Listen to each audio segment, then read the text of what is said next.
Sachin police station વિસ્તારમાં આજરોજ લાજપોર જે ગામ આવેલા છે ત્યાં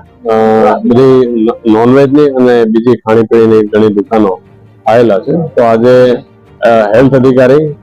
અને તલાટીશ્રી તથા સરપંચશ્રી સાથે રહીને અમારા પોલીસના ટીમ સાથે રહી તમામ જગ્યા ઉપર ફરી ત્યાં દુકાનો હતા એમાંથી ફૂડ સેમ્પલિંગ ના કાર્યવાહી કરવામાં આવેલા છે. એમાં જે ફૂડ સેમ્પલો છે એને તપાસણી અર્થે લેબમાં મોકલી આપવામાં આવશે અને જો એમાં કોઈ પણ જાતના સબસ્ટાન્ડર્ડ જણાશે તો એ મુજબની આગળની કાર્યવાહી આવવાના છે. સાથે સાથે જ્યાં દેખીતી રીતે સીધા કોઈ હલકી ગુણવત્તાની વસ્તુ હતા તો એના દંડની કાર્યવાહી પણ કરવામાં આવેલી છે અત્યારે જ. અને બીજા જગ્યાઓ ઉપર જ્યાં ગંદકી હતી તો એ ગંદકીને પણ દૂર કરવામાં આવેલી છે અને ભવિષ્યમાં એ પ્રકારના ગંદકી અહીંયા ઉભા ના કરે અન્યથા તંત્ર દ્વારા કાર્યવાહી કરવામાં આવશે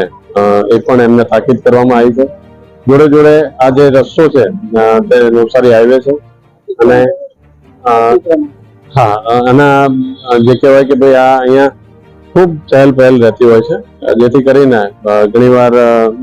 વાહનોના ટ્રાફિકને એના કોઈ સમસ્યા નહીં થાય એના માટે જે આ લોકોએ અમુક શેડ જે વધારેલા છે પોતાના જગ્યા ઉપરથી તો એમને ખ્યાલ છે કે ભાઈ આમાં કેટલી જગ્યા આગળ વધારે છે તો એ લોકોને સમય આપવામાં આવેલો છે કે ભાઈ આટલા સમયના અંદર તમે તમારે પોતાના ખર્ચે હટાવી લો તમારા જે પણ દબાણ હોય અન્યથા તંત્ર દ્વારા એ હટાવવામાં આવશે. તો એ લોકોએ બિલકુલ બાંયધરી આપેલી છે કે અમે આ પોતાના જે પણ શેડ વધારેલા છે અથવા બોર્ડ મારેલા છે તો અમે ઉતારી અને એના પોતાના પ્રોસેસમાં સમય જવાના છે. સચિન પોલીસ સ્ટેશન ખાતે અત્યારે અમારા બે ચોકી ઇન્ચાર્જ શ્રીઓ અવિનાશભાઈ અને ભાવેશભાઈ સાથે સી ટીમના જલ્પાબેન બધા હાજર રહેલા અને સરપંચ શ્રી પણ સાથે રહ્યા હાજર અને તલાટીશ્રી અને હેલ્થના અધિકારી અને ગામના બીજા આગેવાનો